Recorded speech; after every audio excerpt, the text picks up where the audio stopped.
Boa noite, Vintage.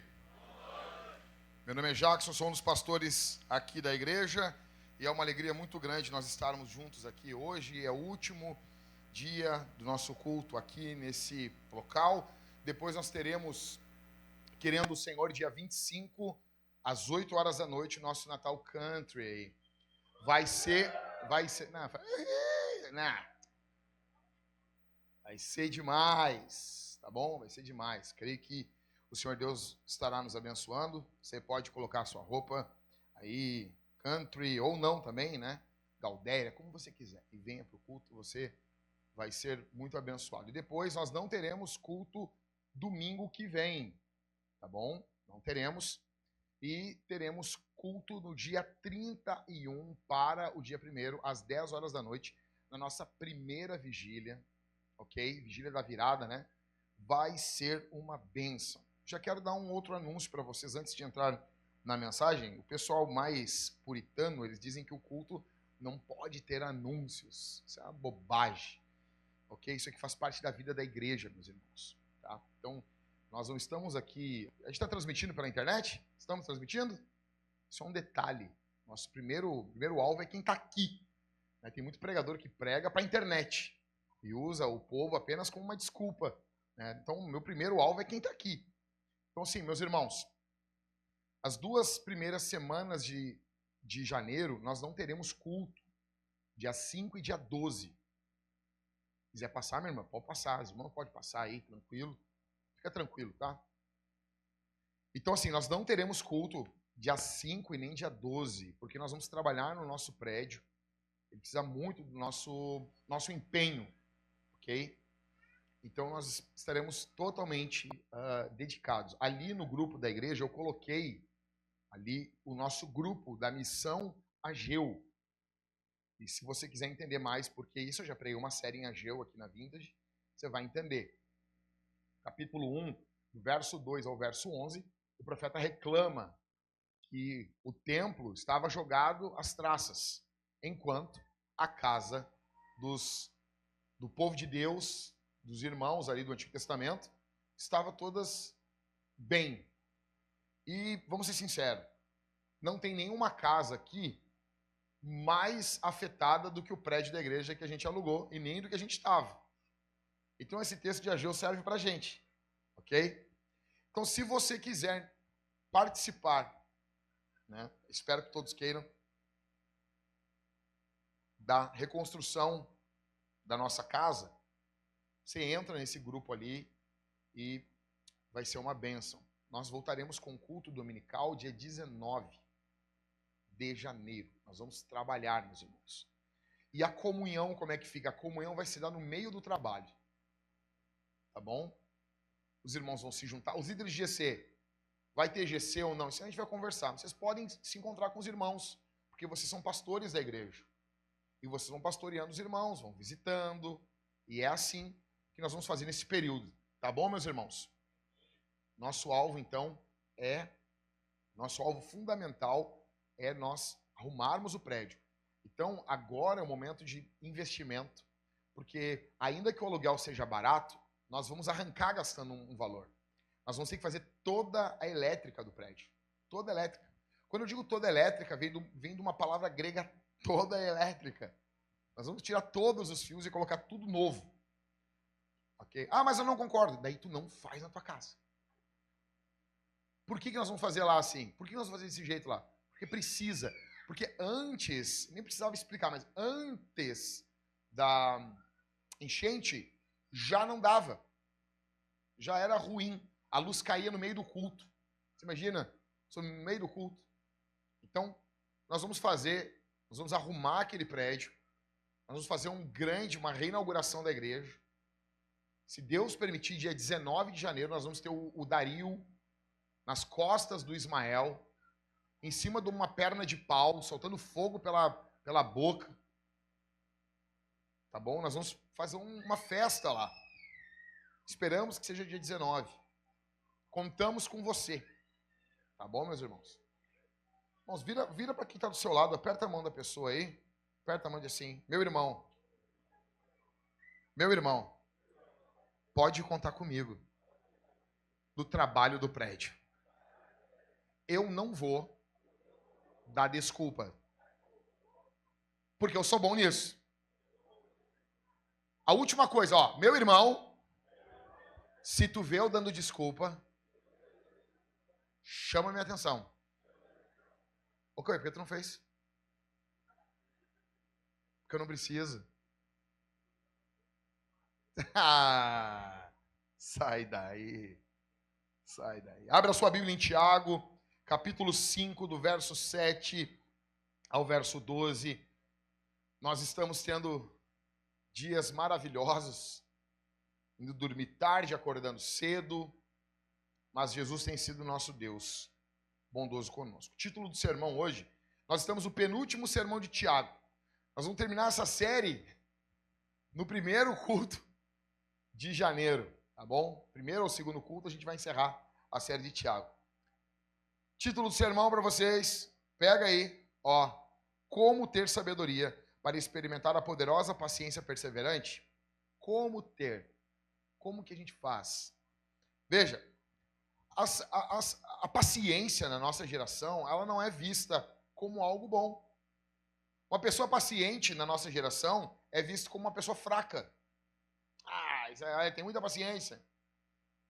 A paciência na nossa geração, ela não é vista como uma coisa boa. Nós amamos homens que sempre agem.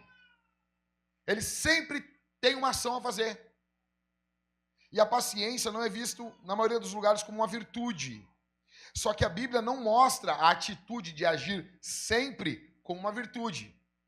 Sabedoria é uma virtude. Por exemplo, tem um texto de Ruth que eu gosto muito, que fala, a Noemi fala o quê? Ela fala o seguinte, vou botar mais para cá isso aqui. Ela fala o seguinte, Boaz é um homem que ele vai agir. Noemi fala para Ruth, pelo que eu conheço esse homem, ele não vai descansar enquanto não resolver isso hoje. Você tem que ser esse tipo de homem. O homem decidido. O homem que faz as coisas. Não um homem que fica deixando as coisas para depois. Deixando as coisas por fazer. Você precisa ser um homem decidido. Porém, você também precisa ser um homem paciente. Você também precisa ter paciência. O que Tiago está nos ensinando aqui hoje? Veja, longe de ser fraca, a paciência ela é encontrada nas pessoas mais poderosas do mundo. A paciência, no contexto de Tiago, ela quer dizer estar sujeito a. A paciência também quer dizer permanecer firme no lugar quando se quer fugir. Estar firme, firmado, perseverante. Isso é paciência. Então veja, não há como nós sermos cristãos sem paciência. Ou você acha que tem como? Pode falar, deixa eu falar. Falar? Então entenda isso. Não há como nós sermos cristãos sem termos paciência. Não há cristianismo sem paciência. Não há cristianismo sem perseverança, firmeza. Sabe quem aqui foi criado, né? Eu ouvi a mãe dizer, e a gente acha bonito, né? Eu vou fugir. Você não fala isso para uma criança. Isso não é ser raiz. Isso é ser ímpia. Uma criança não tem que administrar o medo de perder a mãe ou o pai. Ok? Estar firme. Tiago vai nos dar aqui nesse texto 3 poderosos exemplos. Primeiro grande exemplo que Tiago vai nos dar. Aqui, lembre-se do poderoso agricultor. Leia comigo. Capítulo 5, do verso 7 ao 9. Portanto, irmãos, sejam o quê? Pacientes.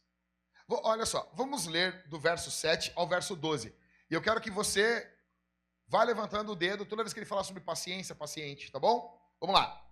Portanto, irmãos, sejam pacientes até a vinda do Senhor. Eis que o lavrador aguarda com... Levanta o dedo aí. Segundo, paciência, o precioso fruto da terra, até receber as primeiras e as últimas chuvas. Verso 8. Sejam também vocês pacientes, e fortaleçam seu coração, pois a vinda do Senhor está próxima. Irmãos, não se queixem um dos outros, para que vocês não sejam julgados. Eis que o juiz está às portas. Verso 10. Irmãos, tome como exemplo o sofrimento e de paciência. Irmãos, tomem como exemplo de sofrimento e de paciência os profetas que falaram em nome do Senhor. Verso 11. Eis que consideramos felizes os que foram perseverantes. Entra junto nisso, que é a mesma coisa. Perseverantes. Vocês ouviram a respeito da paciência de Jó. E sabem como o Senhor fez com que tudo acabasse bem, porque o Senhor é cheio de misericórdia e compaixão. Acima de tudo, meus irmãos, não jurem pelo céu, nem pela terra, nem por outra coisa qualquer, mas que o sim de vocês seja sim, e que o não de vocês seja não, para que vocês não incorram em condenação. Ou seja, um texto curto, 6 vezes, citando paciência. Olha aqui para mim, eu acho que Tiago está querendo falar algo para nós aqui. Quando você lê o texto da Bíblia, sobre qual é o tema do texto, está bem claro isso aqui para a gente. Ok? Então vamos lá. Primeiro, lembre-se do poderoso agricultor. O agro é top. O agro é top. Eu ia vir com o meu boné do agro. O agro é top. Então assim, pessoal, não sei se o Lucas está no Kids, trabalha com agro, né? Tem mais a Simone também, né? Tá aqui, não? Aí, Simone, o agro é top. É isso, agronomia, ok? Então, olha comigo aqui, alguns inimigos, entre aspas, tá? Do agricultor. Eu passei? Não? Não, então... Eu não passei? Passei. Bora. Em primeiro lugar, qual o primeiro inimigo? O inimigo é entre aspas, era para ser, tá, meus irmãos? Os inimigos do agricultor, em primeiro, o tempo. O tempo. Nenhuma planta vai crescer da noite para o dia. Nenhuma planta. Nada cresce da noite para o dia. O que cresce da noite para o dia? Erva daninha. O que é ruim, acontece rápido. Aquilo que é bom, leva tempo. Se você quer construir uma família, você vai depender de tempo. Se você quer fazer algo substancial no ministério, isso vai levar tempo. Se você quer educar uma criança, isso vai demandar tempo. É por isso que você não pode deixar o seu filho entregue a César durante 4, 5, 6 horas por dia, depois mais televisão, e você ter ali 20 minutinhos de contato com seu filho, e depois ele chega aos 12, 13 anos, não quer saber de Jesus, e você não entende por quê. Quantas horas de doutrinação tem na cabeça dele? Você é pai, você que doutrina o seu filho. Ok? Nós estamos aqui para doutrinar os nossos filhos. Amém? A Bíblia usa o termo inculcando as coisas na mente dos nossos filhos. Então, assim, o tempo. O primeiro inimigo, entre aspas, né, do agricultor é o tempo. Segundo, o clima. Por quê? Porque o agricultor não controla o clima. O agricultor não define quando vai chover, quando vai fazer sol. O agricultor não define quando tem muita chuva. Porque pode ter excesso de chuva. Chuva é bom, depende de quanto. Nós sabemos muito bem que muita chuva vai destruir as coisas. Excesso, falta, chuva, sol, muito sol. Não, o sol é importante. Ok, mas se não tiver chuva, muito sol vai destruir as plantas. Então, o segundo inimigo do agricultor é o clima. Veja, para lidar com o tempo e com o clima, o agricultor precisa de paciência. O terceiro, as estações. O agricultor tem que respeitar as estações. Principalmente nós que somos aqui do Sul, nós entendemos bem, porque as coisas são bem definidas aqui. Uma vez eu cheguei no Rio de Janeiro e eu perguntei assim, como é que é a questão do maleiro? Como é que vocês fazem com o maleiro? O que é maleiro? Não, no roupeiro, no guarda-roupa tem um maleiro, né? Tu pega a tua roupa de inverno, ensaca ela e bota na parte de cima, com umas naftalina. Aí tu tira do verão. Daí, quando chega o inverno, tu tira do inverno e o interessante é que tu tem que fazer isso aqui, ó. Não lava. Bota ela cheia de poeira e diz que o problema é o clima que tu tá espirrando bastante. Ok? Nós entendemos o que é o clima e o que são as estações. Nós precisamos de respeito. O agricultor tem que ter respeito pelas estações. Ele não pode apressar a colheita. E isso diz muito sobre as nossas vidas. Porque as nossas vidas também são feitas de estações. São feitas de estações. Vou dar um exemplo. Quando você é solteiro, você vive a vida de um jeito. Sim ou não? Aí você casa, a vida muda. Muitos problemas ocorrem porque o homem ele quer continuar tendo uma vida de solteiro. Ele quer continuar andando com os amiguinhos solteiros dele. Não dá. Não tem como.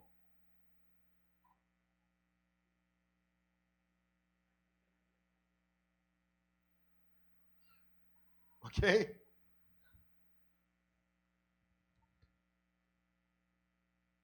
São as estações.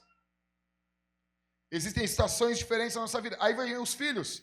Você quer seguir vivendo do mesmo jeito que você vivia quando você não tinha filhos. Filhos pequenos demandam tempo. Eles vão crescer. Mas são pequenos, você não tem como mais pegar e invadir uma madrugada vendo série. Não tem mais como isso. Porque depois seu filho vai acordar e vai estar podre de cansado. Então, quantas vezes nós fazíamos, né, meu amor? A Isabel era pequena e nós queríamos continuar vivendo, fazendo as mesmas coisas com os casais que não tinham filhos. Não dá. Vai ter um distanciamento, sim. Ou aquele casal sem filhos se molda ao formato do casal com filhos, ok? Ou eles vão romper. A mesma coisa é um amigo solteiro do casal. Ou agora é ele que anda no ritmo do casal para visitar a casa, ou vai ter um distanciamento, ou vai ter um problema no casamento. Ah, pastor, mas então homens casados não podem andar com homens solteiros? Não. Como não? É o solteiro que anda com o casado. Diferente. Ele anda no ritmo do casado. É a mesma coisa, você vai, por exemplo, agora Gramado. Infelizmente, teve uma tragédia hoje em Gramado, que Deus console os familiares. Mas nós conhecemos muito bem. Quantos aqui já foram para a Serra, ou viajar para o interior do estado, ou qualquer outro local, e você tinha filhos, e você vai viajar com quem não tem filhos? Sabe, eu brinco assim, eu pareço o Jacó com a minha família. Jacó falando com Esaú, não, meu senhor, eu tenho que ir devagar, senão vai matar os animais. Vai matar todo mundo. Tem que o ritmo de quem é casado. Para sair de casa, era só você. Pum, pega a chave e deu. Na verdade, o homem se arruma muito rápido. A gente se arruma rápido. Agora, cara, com criança, com a esposa, fechar a casa, dependendo, para sair o movimento. Sair de casa demora 15 minutos. Às vezes 20 minutos. Se a criança pegar e fazer um xixizinho, demora, porque é um outro ritmo. E você se frustra quando você vive numa estação da vida com o estilo de vida de uma outra estação. Você tem que entender a estação da vida que você está. E o agricultor, ele entende isso. E Tiago está nos dizendo isso. O agricultor tem que respeitar as estações. Veja, o agricultor, ele entende que existem estações e nós precisamos entender que também não existem apenas estações físicas, mas estações espirituais na nossa vida. Você está cheio do Espírito, chovendo sobre a tua vida. Aí vem um período de mais sequidão espiritual. As coisas estão mais difíceis.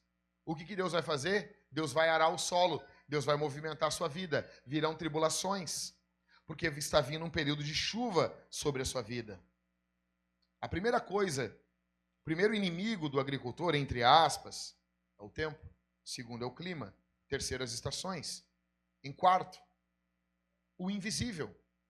O agricultor lida o tempo todo com o invisível. Quantos aqui viram o filme em inglês é Fé como Batatas, em português qual é o nome daquele filme lá? Fazendeiro de Deus. Quantos viram aqui Fazendeiro de Deus? Hã? Fazendeiro e Deus? Alguém confirma aí, vamos ver se o cara está falando a verdade. Valendo o que, Cauê? Postando no culto, jogatina? Jogatina? Tá bom, pessoal, tá bom. O ministro de... Não dá, artista é assim, gente. Artista. Hã? O fazendeiro e Deus. Ele tá certo, pessoal?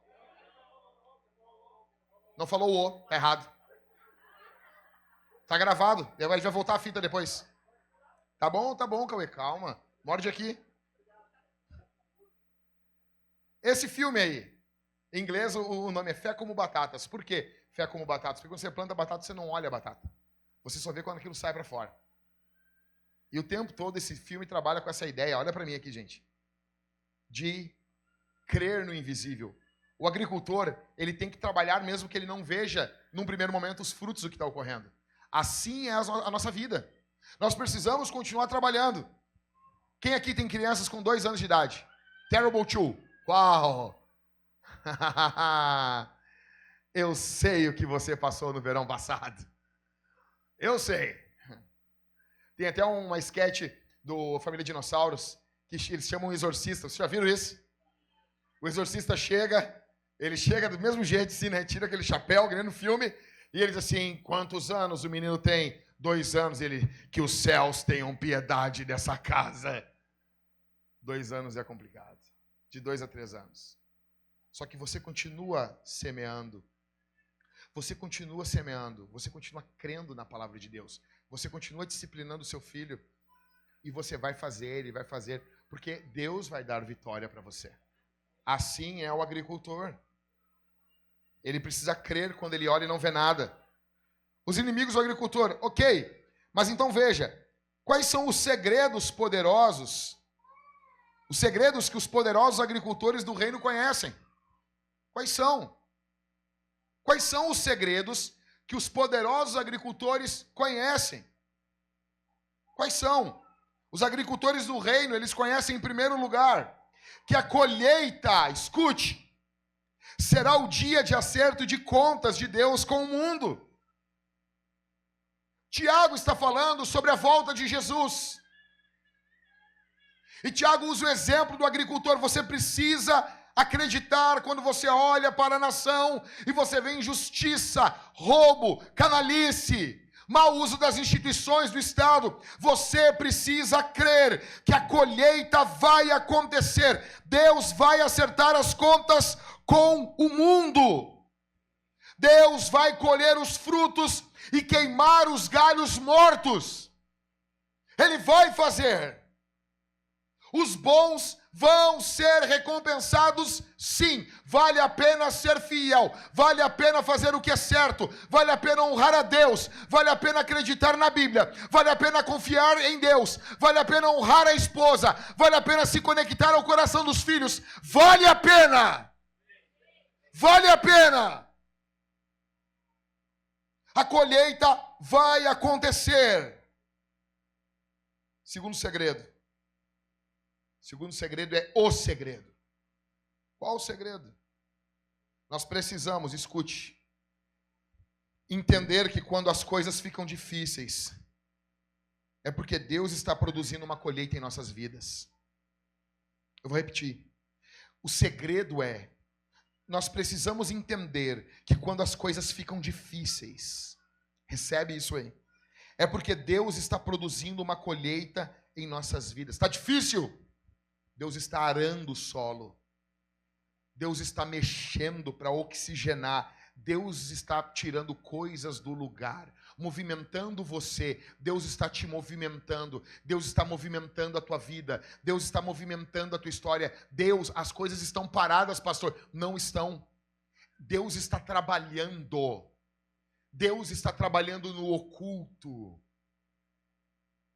Veja, quando Jesus estava morto, dentro daquele túmulo, as pessoas viam Jesus caminhando, fazendo alguma coisa? Sim ou não? Mas Jesus estava trabalhando. Jesus estava tomando a chave da morte e do inferno lá no Hades. Ah, pastor, mas é sério mesmo, é sério. Quando você tem pouco conhecimento bíblico, você acredita que Jesus foi ao inferno. Foi ao inferno. Daí você conhece um pouquinho mais de Bíblia. Aí você acha que Jesus não foi mais. Aí quando você conhece bastante de Bíblia, você volta a crer que ele foi para o inferno. Ele foi. Mas ele saiu de lá vitorioso e poderoso. Terceiro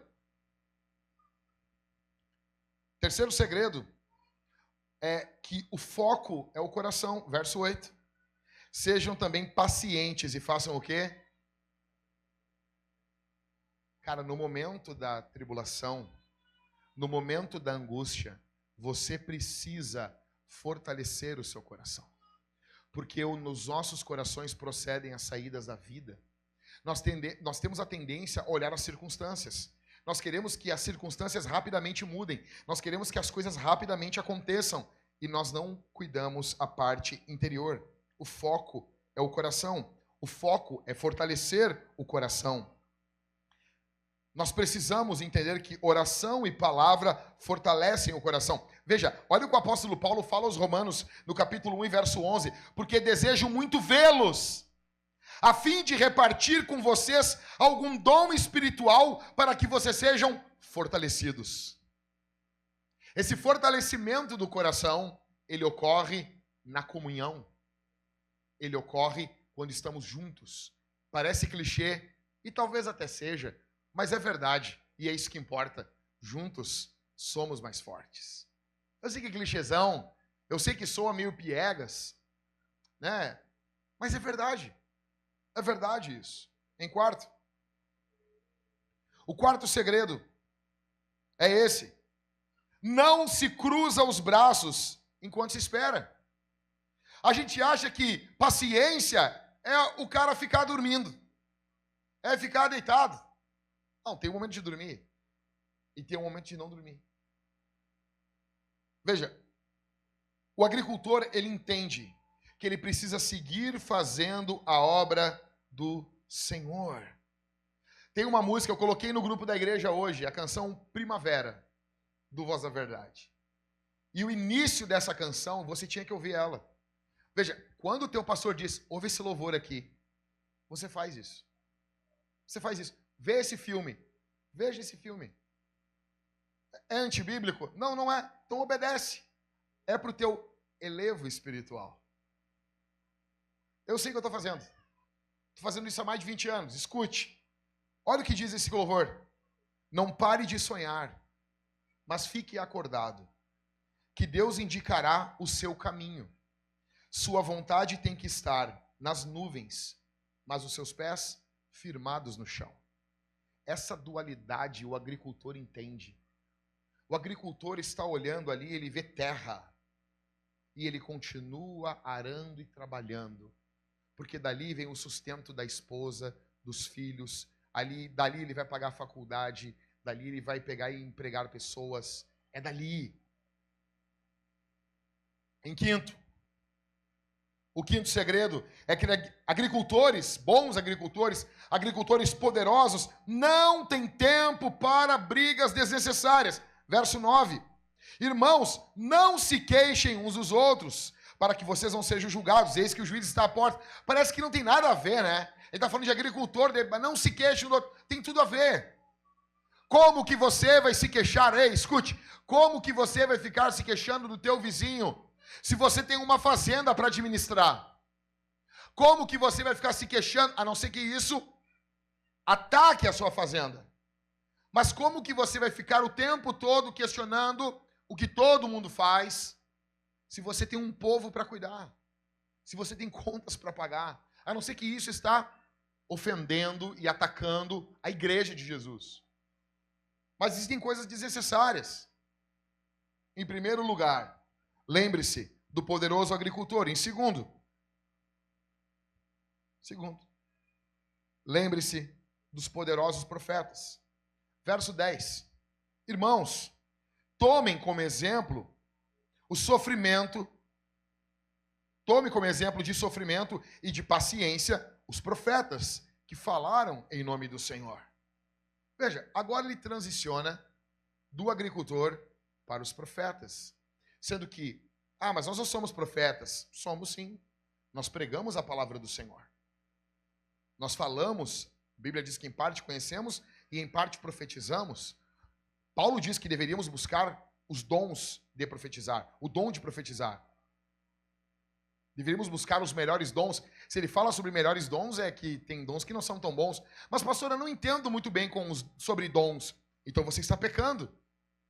Se você não entende, o básico sobre dons do Espírito, vocês têm pecado gravíssimo. Por quê? Porque é mandamento de Deus. O apóstolo Paulo disse, acerca dos dons, eu não quero que vocês sejam ignorantes. E se você é ignorante sobre uma coisa que Deus quer que você não seja ignorante, isso é pecado, você está quebrando um mandamento. É o mandamento do Senhor, não ser ignorante acerca dos dons espirituais. Então devemos ter o dom de profetizar, de pregar a palavra e de profetizar também. Que ainda que a pregação da palavra seja em parte profética, ela não esgota o dom de profecia. Mas vamos lá. Veja. O que os poderosos profetas sabem e você não? Em primeiro, os heróis de Deus, geralmente, são vilões para o mundo. Os profetas, eles entendiam isso no Antigo Testamento. O mundo, veja, o que fizeram comigo? Olha para mim aqui. Eu estava pregando num culto e eu disse que religiões afro, que nem são afro, tá? Religião afro é o cristianismo. Eu falei naquele dia que aquelas divindades de outras religiões eram demônios. Cara, me ameaçaram, fizeram um monte de coisa. Qual foi a última que eles fizeram agora? Pegaram o meu vídeo e fizeram o quê? Ligaram com uma montagem da prisão de um vagabundo lá do Distrito Federal. Eu sei que é pleonasmo isso, mas... Brincadeira, Pedro. Existem exceções que comprovam a regra. Né?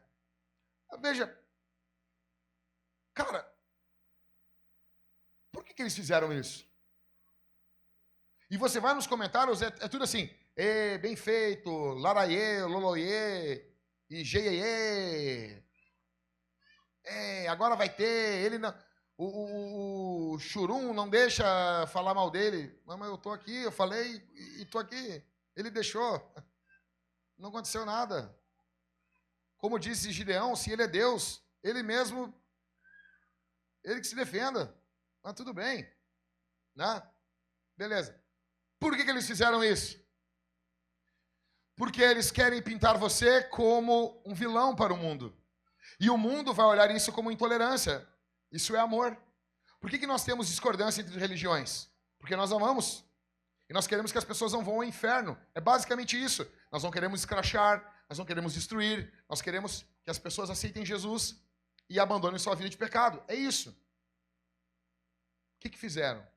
Eles pintam você como vilão. O mundo olha você como vilão.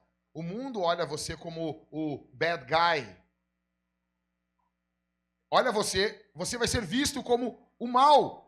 Só que os poderosos profetas, eles entendiam, em primeiro lugar, os heróis de Deus geralmente são vilões para o mundo. Se você quer ficar bem com o mundo, você não pode ser um profeta. Se você quer aplauso da Fátima Bernardes, da Oprah, você não é um profeta de Deus. Profeta não vai em festa de rei. Você quer ser boca de Deus no teu trabalho, você vai ser mal visto. Seu chupeta de baleia. Você quer ficar bonito na foto? Você quer ter uma coluna na 0 hora e ao mesmo tempo ser um homem ungido pelo Espírito Santo? Não dá. Decida-se. O que você quer na sua vida? Se você quer ser aceito em um círculo do seu trabalho, das coisas, você vai ser cada vez mais aceito quanto mais você se calar. Agora, nós queremos os aplausos da galerinha do Leblon e queremos ser fiéis a Deus ao mesmo tempo. Isso não vai acontecer. Não vai. Não vai. Irmãos, olha só, uma pergunta. Eu vou ter que abrir um parênteses aqui nesse sermão e fazer uma pesquisa de opinião. Todas as vezes que entra alguém pela porta ali, fale a verdade, porque eu não estou aí. Eu não estou me vendo. Porque isso vai definir o que nós vamos fazer no outro prédio, tá? Chama a atenção de vocês? Sim ou não? Beleza. Cadê o Leandro? Já sabemos, Leandro. Como que a gente vai arrumar lá? Entendeu?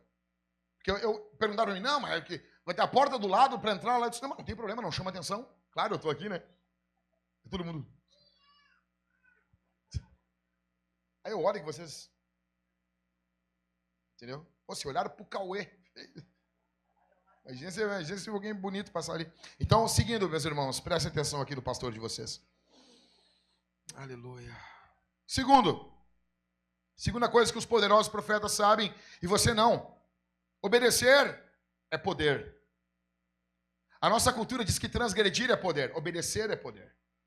Obedecer a Deus. A Bíblia diz, quem quiser viver piedosamente em Cristo padecerá perseguição. Pastor, mas não estão me perseguindo. Então já sabemos como você vive. O que levou Cristo para a cruz? A obediência dele. A obediência vai levar você para lugares complicados. Uma vez um jovem chegou para mim e disse assim, eu estava começando a pregar e eu tinha 15 anos de idade e eu queria ser o Lutero. Por uns meses eu até fui, causei muito problema. E eu me lembro como se fosse hoje. Eu estava numa reunião. O meu pastor me amava muito, pastor Manuel. Ele tinha muita paciência comigo. E tinha um obreiro querendo, trucidar 2 jovens da nossa igreja. E o líder de jovens não estava lá, então estávamos abertos diante de um tribunal sem advogado de defesa. E eu me lembro que eu comecei a discutir, a bater boca com aquele obreiro, totalmente desregrado, com 15 anos, 16. E daí eles me lembro como se fosse hoje. O pastor me chamou assim, tu vai ter que pedir perdão pelo que tu falou. Eu disse, eu peço perdão, eu vou pedir perdão. Então tá bom. Eu disse, se vocês me provarem na Bíblia que o que eu falei está errado. Eu me lembro como se fosse hoje. O pastor, não, Jaques. Não. Veja, não é isso que você tem que ser. Você tem que entender que se você quiser viver piedosamente, você vai padecer perseguições. Nesse dia, um jovem chegou para mim e disse assim, se Deus te abençoar, Deus nunca vai te colocar em ponta de faca. Isso foi uma das maiores mentiras que eu já ouvi na minha vida. Pelo contrário, por obedecer a Deus, você vai se encrencar. C.S. Lewis dizia, se você está em busca de prazer, eu não te aconselho o cristianismo. Uma garrafa de vinho do Porto vai te ajudar muito mais. É assim.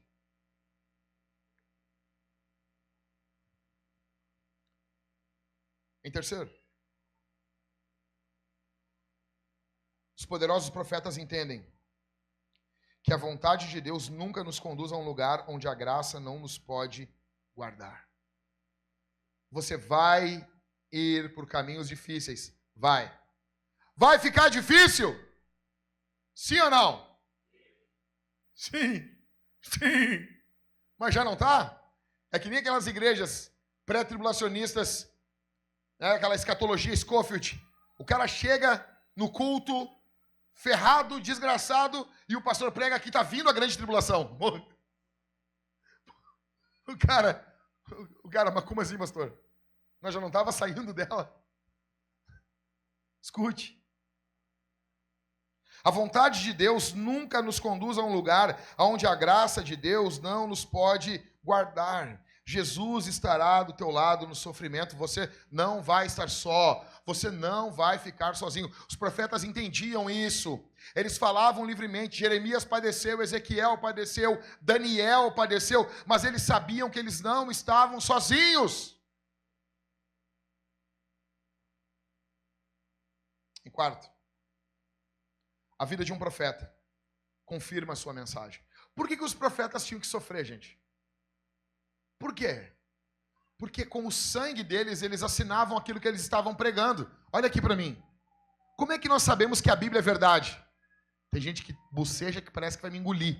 Como que nós sabemos? Eu vi, você viu, você sabe que eu te vi. Bota a mãozinha na frente da boca. Bons modos, ok? Escute isso aqui. Como é que nós sabemos que a Bíblia é verdade? Porque, gente, isso aqui foi selado com sangue. Foi selado com sangue. Não foi uma pessoa. Veja, mas os muçulmanos, eles também matam em nome da fé. Não, eles matam. Os cristãos dão a vida em nome da fé. É diferente. E não era um cara lá. Não era um Henrique Cristo da vida. Ele não eu vim das alturas, eu vim de avião. Não, não é isso. Não é isso. Teve uma vez o Henrique Cristo foi no programa do Marcos Mion. Foi uma das melhores participações do Henrique Cristo na televisão. Foi sensacional aquele dia. O Marcos Mion apontou o dedo para ele e disse assim: Henri, eu sei que tu é a verdade. Ele falou muito sério. Eu disse: uau, será que ele é mesmo?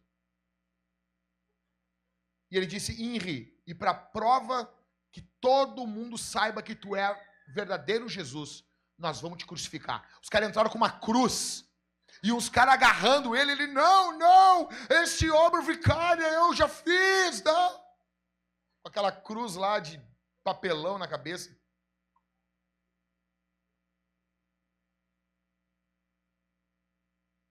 A vida de um profeta, ela vai confirmar a sua mensagem.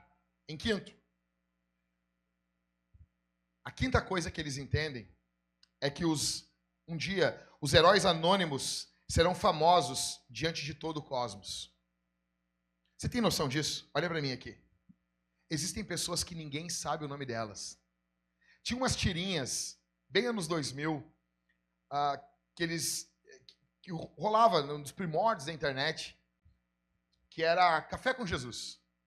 Acho que é Coffee with Jesus, uma coisa assim. E daí Jesus está tomando café com uma pessoa. E a pessoa pergunta assim para Jesus: Jesus, qual é a sua banda preferida? Hillsong. Aí ele fala lá, as bandas anos 2000 ali, bandas Today, essas bandas gospel, assim, Michael W. Smith, assim, tipo, o que o senhor gosta de ouvir? E ele falou o nome de uma mulher, assim, eu gosto de ouvir a fulana. Assim, não, Jesus, é que ela não é famosa. Aí Jesus tomando café assim, não, mas da onde eu venho, ela é famosa pra caramba. Da onde eu venho, ela é muito famosa. Escute, heróis anônimos serão conhecidos diante de todo o cosmos. Talvez você está aqui e ninguém conhece você, você tem 300 seguidores no Instagram, 23 seguidores no Twitter, você não movimenta nada nem ninguém, mas quando você dobra os seus joelhos, os demônios tremem, porque você tem uma comunhão de verdade com Deus. Um dia, todo o cosmos vai saber quem é você. Um dia, Deus vai revelar para todo mundo que você ama Ele. Jesus falou: aquele que me confessar diante dos homens, eu vou confessar diante do meu Pai. Todos saberão quem é você. Os profetas sabiam disso. Eles sabiam sobre isso. Em sexto. A sexta coisa que eles sabiam é que o agricultor persevera trabalhando e o profeta persevera testemunhando. Nós precisamos trabalhar e precisamos testemunhar. Nós temos apenas o hoje para pregar, gente. Ei, se você descobrisse agora que você tem 5 dias de vida, o que você faria? Você pregaria mais? Você falaria mais de Jesus ou não? Em primeiro lugar, primeiro encorajamento de Tiago, para termos paciência perseverante. Lembre-se do poderoso agricultor. Segundo encorajamento, lembre-se dos poderosos profetas. Terceiro e último, lembre-se do poderoso Jó. Capítulo 5, do verso 11 ao 12. Eis que consideramos felizes os que foram. Fica comigo aí, crente. Perseverantes. Vocês ouviram a respeito da paciência de Jó. E sabem como o Senhor fez com que tudo acabasse bem. Porque o Senhor, Ele é o quê? Segundo a série que eu preguei em Neemias, quando você lê um texto desse, você tem que fazer o quê? Estourar uma champanhe. Exatamente. Você tem que comemorar ao ponto de estourar uma champanhe. Gritar, pular, fazer uma dança maluca na sua casa. Junto com o cabelo maluco. Você tem que ficar feliz. Porque a Bíblia está revelando quem Deus é. E você não sabia como Ele é. Isso é uma revelação. Olha para mim aqui. Se você não fica tocado quando você lê sobre quem Deus é na Bíblia, você está amortecido. Você está amortecido com a religião. É uma revelação isso aqui. O Senhor é cheio de misericórdia e compaixão. Verso 12. Acima de tudo, meus irmãos, não jurem nem pelo céu, nem pela terra, nem por qualquer outra coisa. Mas que o sim de você seja sim. E que o não de você seja não. Não. Para que vocês não incorram em condenação. Vamos lá. Cara, nós temos alguém, um exemplo melhor do que Jó? Não temos. Quem era Jó? O empresário com 10 filhos. 3 mulheres e 7 homens. Um homem abastado, com bastante dinheiro e que ajudava muitas pessoas. Um homem famoso. E outra coisa, ele era piedoso. Ele tinha muito dinheiro, uma família linda de Instagram, uma família de propaganda de margarina, e ele tinha dinheiro, e ele amava Jesus, e ele amava Deus. Até que ele perdeu tudo. Tudo. Jó é honesto sobre sua dor. São 37 capítulos lamentando, chorando, reclamando. Ele mostra a luta da fé. Ele recuperou quase tudo, não tudo. Ah, mas Deus deu filhos para eles, mas não aqueles lá. Quando você é pai, você sabe disso. Um filho não substitui o outro. É uma bênção, mas isso ele não recuperou. Mas o interessante é que ele recuperou depois o reino de Deus. Hoje ele recuperou tudo. Veja, o poderoso Jó nos revela, em primeiro lugar, Deus tem propósitos maiores com o sofrimento do que abençoar, do que apenas castigar pecados. Existem propósitos, olha para mim aqui, gente, olha para mim aqui. Olha para mim aqui. Olha para mim. Olha para mim. Eu vou jogar o apagador aí no fundo. O sofrimento não é apenas para castigar um pecado, porque Deus está brabão, Deus está com raiva, Deus está com ódio, Deus está indignado. Não é isso. Deus tem propósitos com o sofrimento. Não é bom para o pecador não viver uma vida em momento algum de sofrimento. É importante que o pecador em algum momento sofra, porque isso vai fazer e faz bem para a vida dele. Em segundo lugar, Jó nos mostra que Deus trata seus amigos de forma implacável para os abençoar. Meus irmãos, eu não vou citar o nome, nós temos um irmão aqui que passou por uma tribulação extremamente violenta na sua vida. E quando eu olhei a rede social dele, eu me lembrei do que ele passou. O Espírito Santo gritou dentro de mim: a poderosa e implacável eleição. O Deus que elege é o Deus que persegue. Olha aqui para mim. O Deus que elege, o Deus que ama, é o Deus que persegue aquele a quem ele ama. Não, como assim? E o livre-arbítrio? E o livre-arbítrio, pai? Eu tenho meu livre-arbítrio.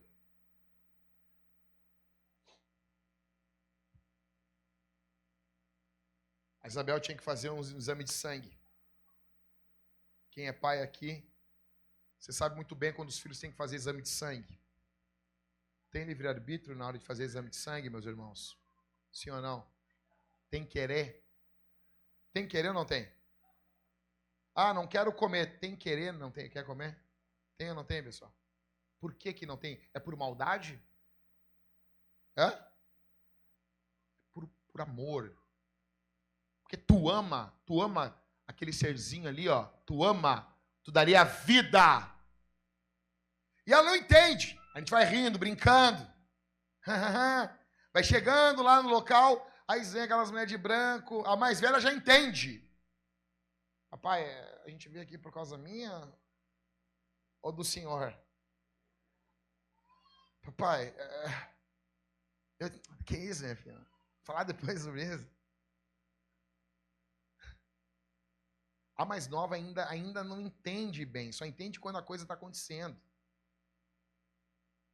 Aí A Bebel entrou, já ficou assim, olhando, tinha que fazer o exame de sangue. E ela olhou. E daí, ela estava tranquila. Quando a enfermeira veio com um brinquedinho, olha o brinquedinho. Ela se desesperou, porque ela sabe que a vida não é assim. Ela sabe que pessoas da rua não vêm querer te dar uma coisa boa. Ela entendeu, ela olhou para mim e começou a tremer e disse, papai, me tira daqui. Papai, me tira daqui, me tira daqui. Aí eu peguei, botei ela no meio das minhas pernas, trancei as pernas e segurei firme a mão dela. E disse, o papai já vai te tirar. Por que isso? Porque eu daria minha vida por ela. Porque de fato eu estou dando a minha vida por ela. Para escrever a história dela, eu estou gastando a minha tinta. As minhas filhas são o tesouro da nossa casa. Assim, cara, eu daria a vida e mataria por elas. Com as mãos. Mas isso tem que ser feito. E não fico com raiva da enfermeira. Eu vejo as enfermeiras, papai, desculpa. Não, pede desculpa. Ou você acha que é fácil? Furaram todo o bracinho da minha filha. É que não, é que é difícil. Mas precisamos ser mais profissional. Esse é o topo do profissional. E tem que ser bem profissional e ainda assim é difícil. É difícil. Se não é, faz você então. Eu disse, não, tá tudo tranquilo. Tamo junto. Aí, por que isso? Porque o amor de um pai por um filho é implacável. E eu sou um pai terreno, e Jesus falou, se vocês são maus, sabem dar boas dádivas para os vossos filhos, quanto mais o Pai Celestial, Ele é bom. E por ser bom, Ele vai nos conduzir em alguns caminhos tortuosos em alguns momentos. Você vai chegar todo pimpão, e vai começar a acontecer alguma coisa, e vai dizer, por quê?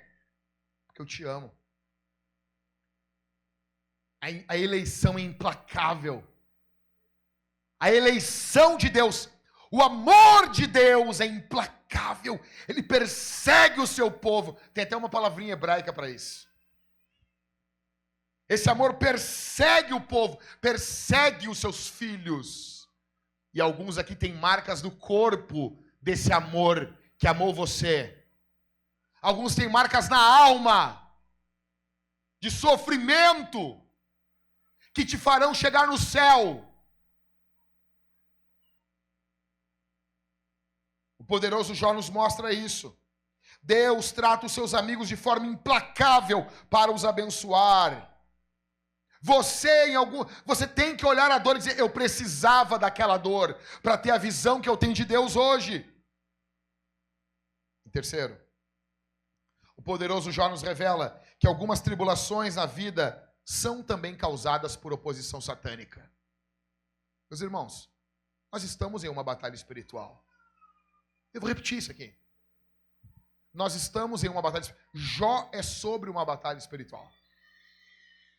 Jó envolve uma batalha espiritual. Em quarto, o poderoso Jó nos revela que Satã quer que você seja impaciente com Deus. O diabo quer que você perca a sua paciência com Deus. O diabo quer que você não confie em Deus. O diabo quer que você desconfie de Deus, que você se volte contra Deus. Em quinto, Jó nos revela que a graça de Jesus nos basta. 2 Coríntios 12, do 7 ao 10 diz, escute, só escuta. Paulo dizendo, o apóstolo Paulo, o grande, e para que eu não ficasse orgulhoso com a grandeza das revelações, foi-me imposto um espinho na carne, mensageiro de Satanás, para me esbofetear, a fim de que eu não me exalte. 3 vezes pedi ao Senhor que o afastasse de mim. Então ele me disse, a minha graça é o que basta para você, porque o poder se aperfeiçoa na fraqueza. De boa vontade, pois, me gloriarei nas fraquezas, para que sobre mim repouse o Espírito, o poder de Cristo.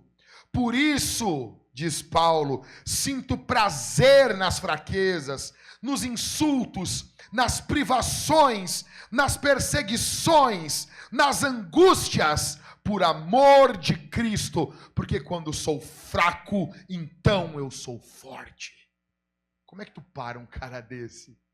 Como é que tu ofende um cara desse? Como é que tu ofende Paulo? Como é que tu ameaça ele de morte? Ele diz, eu já estou morto. Ah, seu lixo. Não, eu sou o lixo do mundo. Como é que tu para um cara desse? Você entende isso? Alguém pode ver espinho na carne, mensageiro de Satanás. Há uma atuação diabólica? Óbvio que há. O diabo quer destruir, o diabo quer triturar. Só que a graça de Deus é mais poderosa do que qualquer ataque satânico sobre a vida dos filhos da aliança.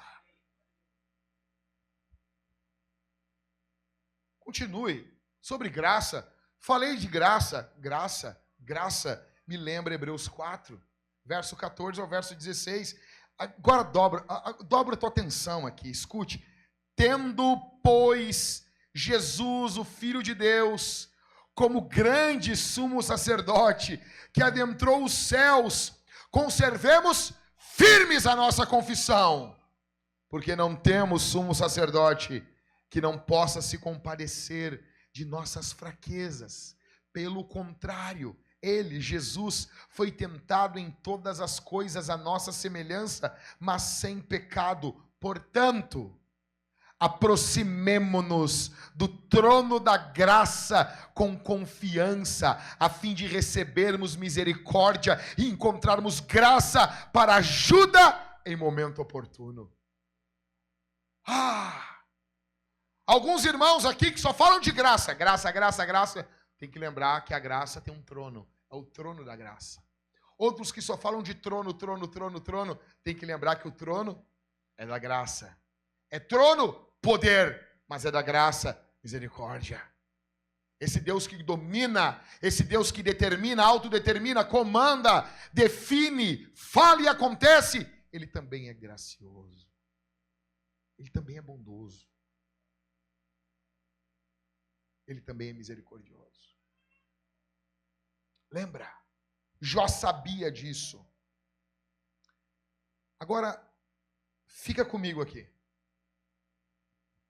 Olha o texto comigo.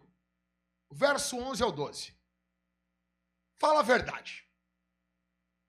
Tu lendo isso aí, faz sentido isso aí? Não, vamos lá.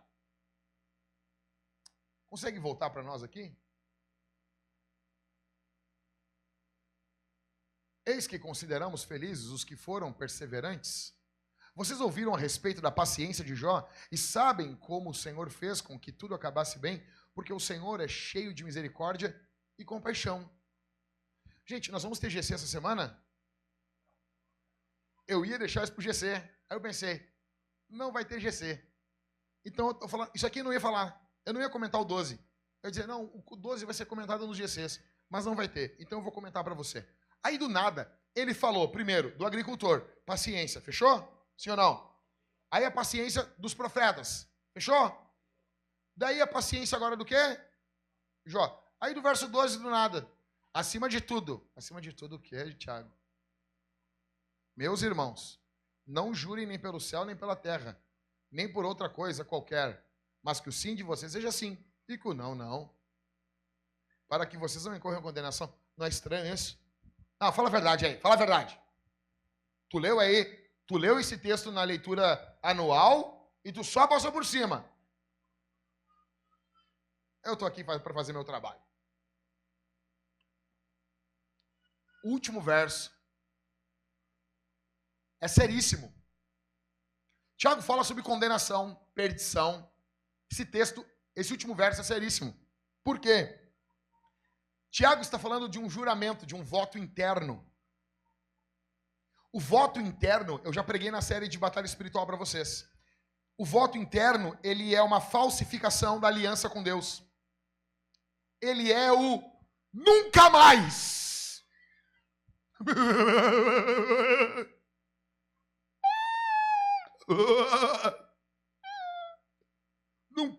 jamais acontecerá isso. Sempre vem depois de um sofrimento muito grande. Sempre depois de um ataque. Sempre depois de uma luta. Sempre depois de um trauma. O que nós fazemos? Votos internos. Nunca mais vai acontecer isso comigo. Eu nunca mais passo por essa humilhação. Nunca mais tal coisa. E nunca mais isso. Eu não vou passar mais por isso. Não vai mais acontecer. Aí você imagina, a população, cada um tem um voto interno, que não é baseado na Bíblia. É baseado na experiência de cada um. Olha para mim aqui. Por que temos problema nas festas de final de ano, nas famílias? Por quê? Porque junta todo mundo com um monte de voto interno. E quando quebra aquele voto interno, ofende a pessoa.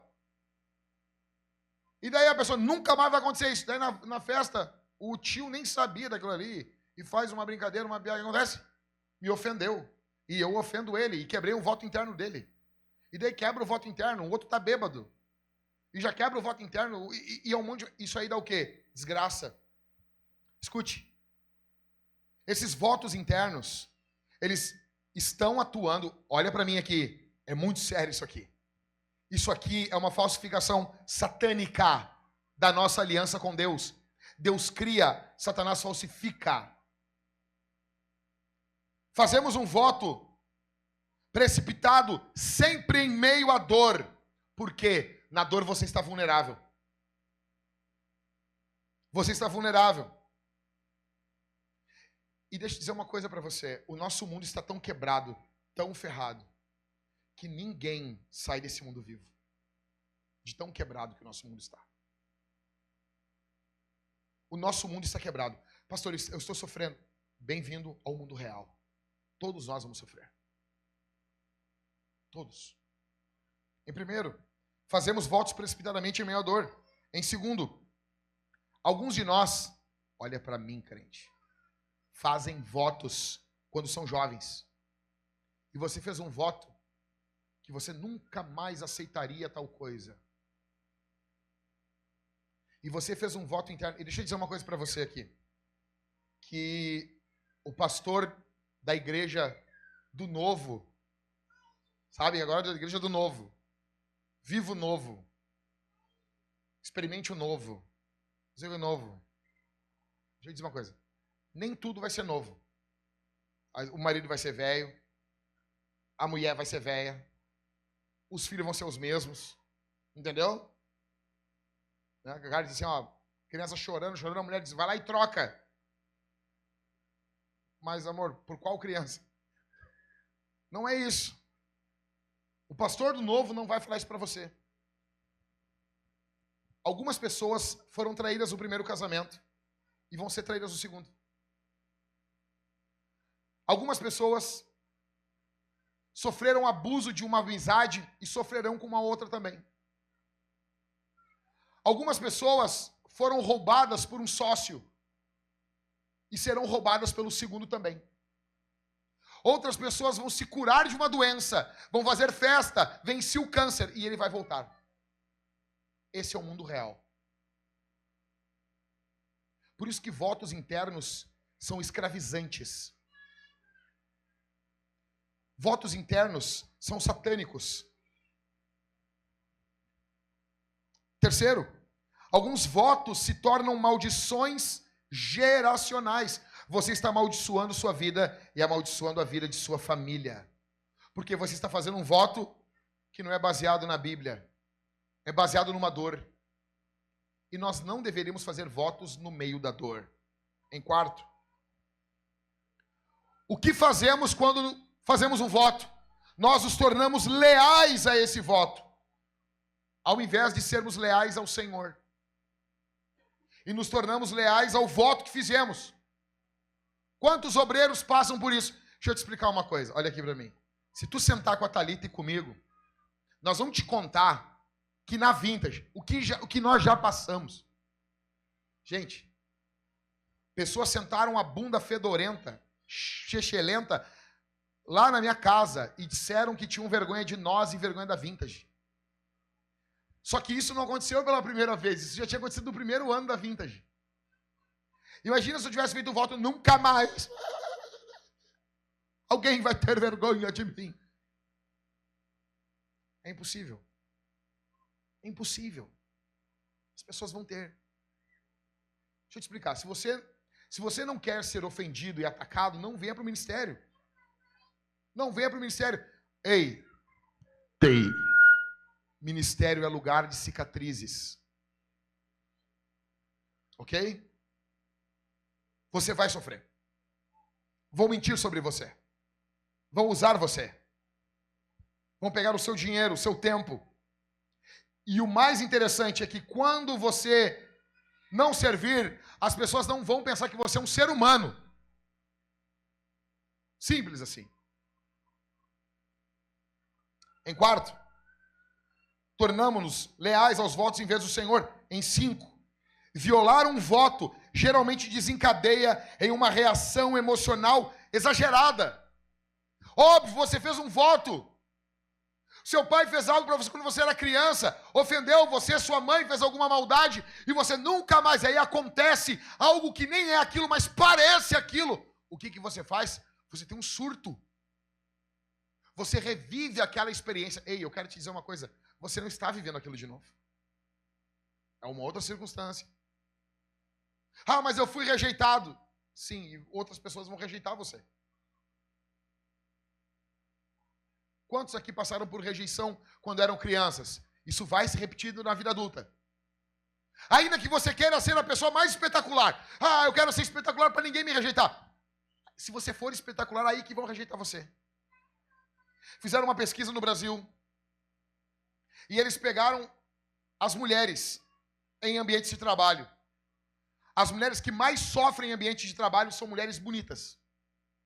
Agora as irmãs, então tá explicado aí, ó. Tá explicado. Viu? Não reconheceram que tu era a próxima Bintin?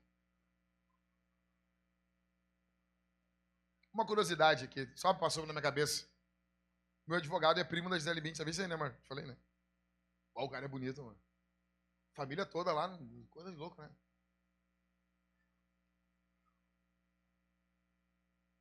Em sexto, nós temos dificuldades em não ver os nossos votos iguais à lei de Deus. E isso é legalismo. Você começa a olhar os votos e tudo aquilo que você diz, que você define, que vai ser assim, e é inquebrável. E é inquebrável. É uma coisa inquebrável. E se algo tenta, você surta, você fica louco. Isso é legalismo. E isso é muito perigoso. Muito perigoso. Ok? David Goggins da Shopee. Presta atenção nisso.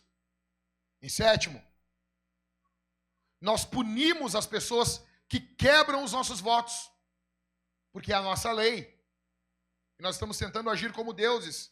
Mas estamos nos tornando demônios. Veja, no que envolve votos internos, qual é o primeiro voto interno da Bíblia? É do diabo.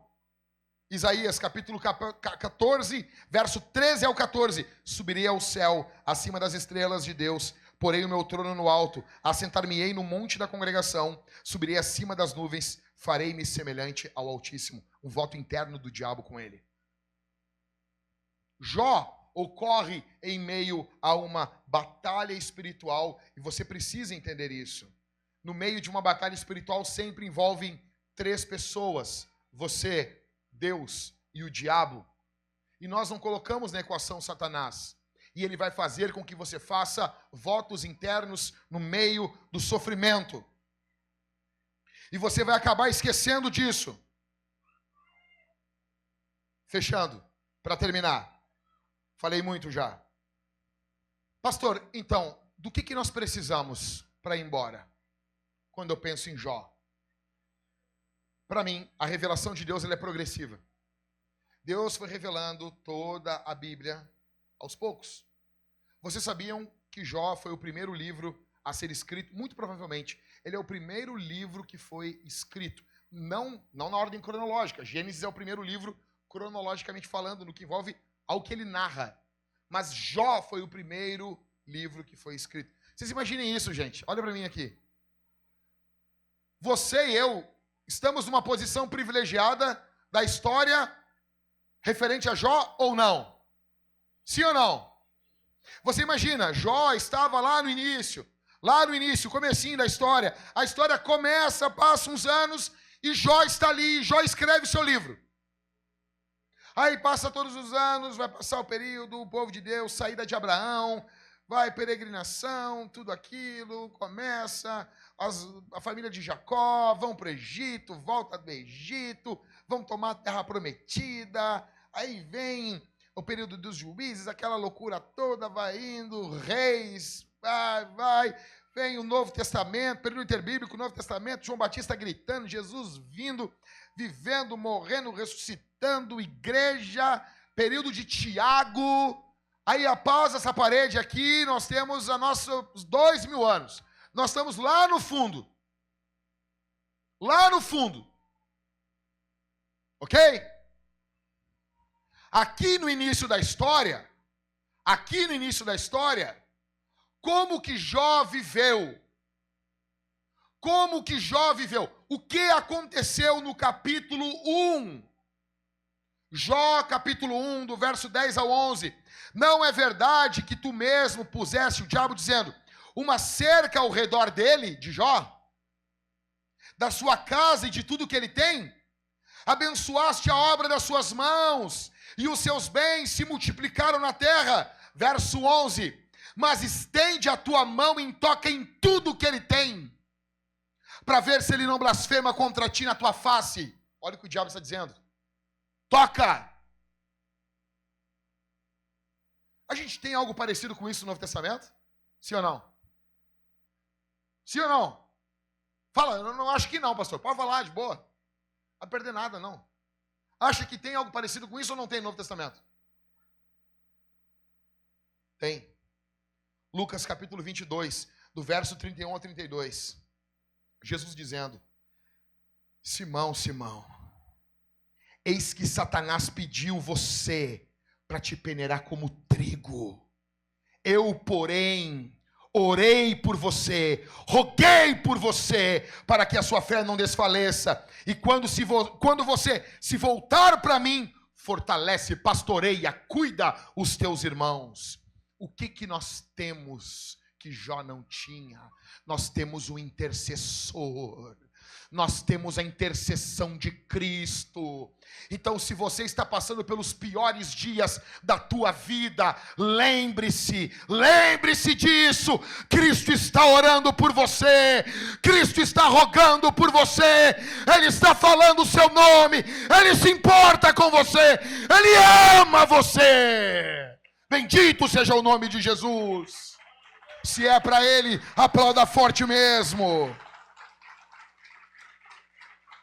Ele intercede por você. E veja, eu estou aonde na história? Eu estou depois daquela parede. Eu estou depois de Tiago. Eu estou aqui, ano 1000. Após essa parede, vai mais 2000 anos. Depois, eu estou lá depois, nós estamos aqui, 2024. Onde Jó estava? Jó estava lá no início.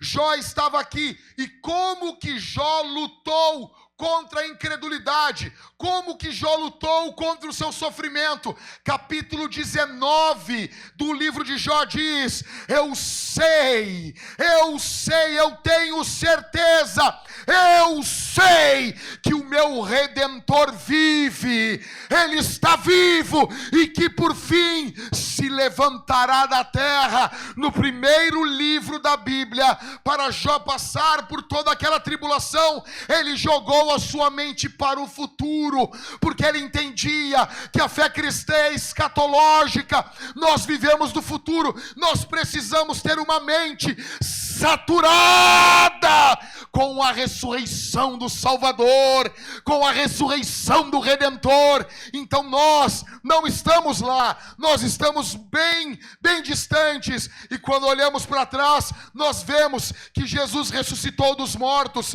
e que a ressurreição dele tem um impacto poderoso na minha vida.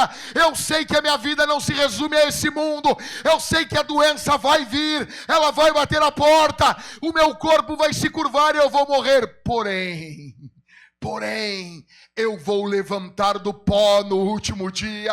Há mais certeza que eu vou levantar ressurreto do que eu vou levantar da cama amanhã de manhã, porque Deus é poderoso e Jesus ressuscitou dos mortos, e isso muda tudo. É desse jeito, é com isso em mente que a gente enfrenta e adquire paciência no meio da dor. E eu vim para a igreja hoje, saí de casa atrasado, eu vim cortando tudo que é carro na rua, quebrando 1000 regras de trânsito para falar para você sobre paciência. Escute. Eu sei muito. E por que Deus colocou um pastor e não um anjo para pregar? Porque eu sei muito bem o que é não ter paciência. Então a gente está junto. Estamos juntos. Jesus é o nosso intercessor. Se você não lembrar de nada do texto, lembra disso. Não faça votos internos. Lute contra isso. Quebre os votos internos. Você fez votos internos, você fez votos no meio da dor, quebre esses votos. Livre-se disso, fique com a palavra de Deus e lembre-se, Jesus intercede por mim. E o que nós vamos fazer agora? Nós vamos cantar mais forte. Não, você não entendeu? Nós vamos cantar mais forte. É o nosso último culto aqui nesse prédio. Nós vamos deixar uma marca de adoração aqui. Porque não são cultos que ocorrem aqui, ok? Nós vamos deixar uma marca de adoração aqui. Nós vamos orar pelas pessoas que virão aqui, sentarão as bundas fedorentas dessas cadeiras aí. Nós vamos interceder por elas. Jesus é poderoso. E nós estamos aqui fazendo como o povo de Israel, saindo do Egito e indo para Canaã. E Moisés disse o quê? Nenhuma unha ficará, ok? Então se você roeu suas unhas, recolha elas. Nenhuma unha ficará. Nós vamos adorar a Deus aqui. Nós vamos cantar ao Senhor. E nós vamos estar com a mente focada na ressurreição de Jesus. Ele intercede por nós. Fique de pé comigo nesse momento. Levante-se dando glória a Deus. Levante-se adorando ao Senhor. Falando palavras que elogiam e louvam o nome do Senhor. Nós vamos cantar a Jesus. Escute. Olhe para mim aqui. Enquanto estamos... A banda já pode subir. Pega os instrumentos. Já começa a tocar aí. Olha para mim. Nós vamos responder esse sermão de forma alegre. Em primeiro lugar, nós vamos cantar até ficarmos roucos. Ok? Quem não trabalha amanhã, levanta a mão aqui. Levanta a mão bem alto, vamos lá. Você vai cantar mais alto ainda. Você vai cantar mais alto ainda. Atende o público amanhã, Catito. Catito vai cantar um pouquinho menos alto. Porque tem que ter voz amanhã. Quem não vai trabalhar, vai cantar mais alto ainda. Ok? Nós vamos cantar alto a Jesus. Nós vamos louvar a Jesus, porque Jesus ressuscitou, venceu a morte, venceu o pecado. Existe perdão para você. Eu quero dizer para você que isso aqui, há perdão em Deus, há graça para você, há misericórdia para você. O Senhor Jesus está aqui. Nós vamos cantar. Em segundo lugar, nós vamos comer e beber do Senhor. Você vai sair, se você está em Cristo, se você ama Jesus, você vai sair do seu lugar. Olha para mim aqui, gente. Você vai pegar o pão, mergulhar no cálice com vinho ou com o suco, conforme a sua consciência. Você vai fazer isso confiando em Jesus. Jesus vai curar doenças aqui. Escute, enquanto cantarmos, Jesus vai curar enfermidades aqui. O Espírito diz para mim que enfermidades serão curadas. Pessoas que entraram aqui oprimidas sairão libertas. Existe graça aqui. A presença do Espírito Santo está aqui. Existe poder aqui. Aonde o Senhor está, aí a liberdade. Nós vamos cantar a Jesus, cear, e nós serviremos ao Senhor com uma poderosíssima oferta. E vamos fazer isso porque nós estamos indo para o nosso prédio e precisamos de recursos. e vamos para um local onde vai ser nosso. Amém, meus irmãos? E eu creio que agora em 2025 vamos quitar as contas e vamos começar um fundo para comprar o nosso prédio. Falei com o Mateus, nós vamos começar um fundo em Bitcoin. Ok? Se tivéssemos feito isso há um ano atrás, nós já tínhamos mais de 100% de rendimento. E nós vamos fazer isso. Ok? Eu vi um pastor falando ontem no Twitter sobre redes de plantações de igreja que estão usando o Bitcoin para financiar plantadores de igreja.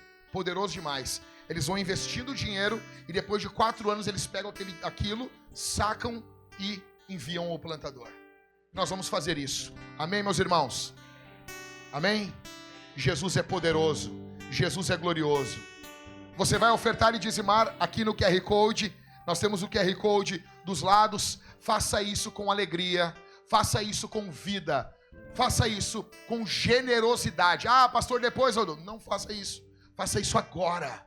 Faça isso cantando, orando, falando em línguas. Deus ama quem doa com alegria. Amém? Aqui está o teu povo, Senhor. Eu peço tua graça sobre teu povo. Uma visitação do teu Espírito sobre nós. Uma visitação sobrenatural. Uma visitação que não experimentamos ainda. Senhor, eu peço que os seus anjos passeiem no nosso meio. Que o Senhor caminhe aqui, curando enfermidades. Que todo câncer, ainda que não foi nem descoberto, seja queimado agora pelo poder do Espírito Santo. Que toda doença, todo caroço que acomete a mulher que entrou aqui, Senhor, nervosa, angustiada, porque tomando banho sentiu um caroço no seu seio, seja curada agora em nome de Jesus. Em nome de Jesus, que esse nódulo seja desfeito, esfarelado, e que você se lembre da misericórdia de Deus sobre a sua vida, e que Deus acrescenta os teus anos, para que você seja frutífera, para que você cante, ministre, pregue, avance, pelo poder e autoridade do nome de Jesus. Senhor, nós oramos pelas mentes perturbadas, ansiosas, que entraram aqui hoje. Toda ansiedade caia por terra agora. Esse período do ano suscita lembranças, angústias, dúvidas sobre o amanhã. Que o teu Espírito plante nos corações que o Senhor já está no amanhã, cuidando, amando, nutrindo, pelo poder do nome de Jesus. Eu vou pedir nesse momento que os líderes de GC, com toda a reverência, os líderes de GC, pastores e suas esposas dos líderes de GC, caminhem entre os irmãos orando pelos irmãos, as irmãs orando pelas irmãs. Façam isso agora. Continue orando, meus irmãos. Continue orando, continue orando, continue orando. Bendito é o nome de Jesus. O Espírito passeia no nosso meio. O Espírito Santo passeia aqui. Glorifique o nome de Jesus. Levante as vozes. Aleluia.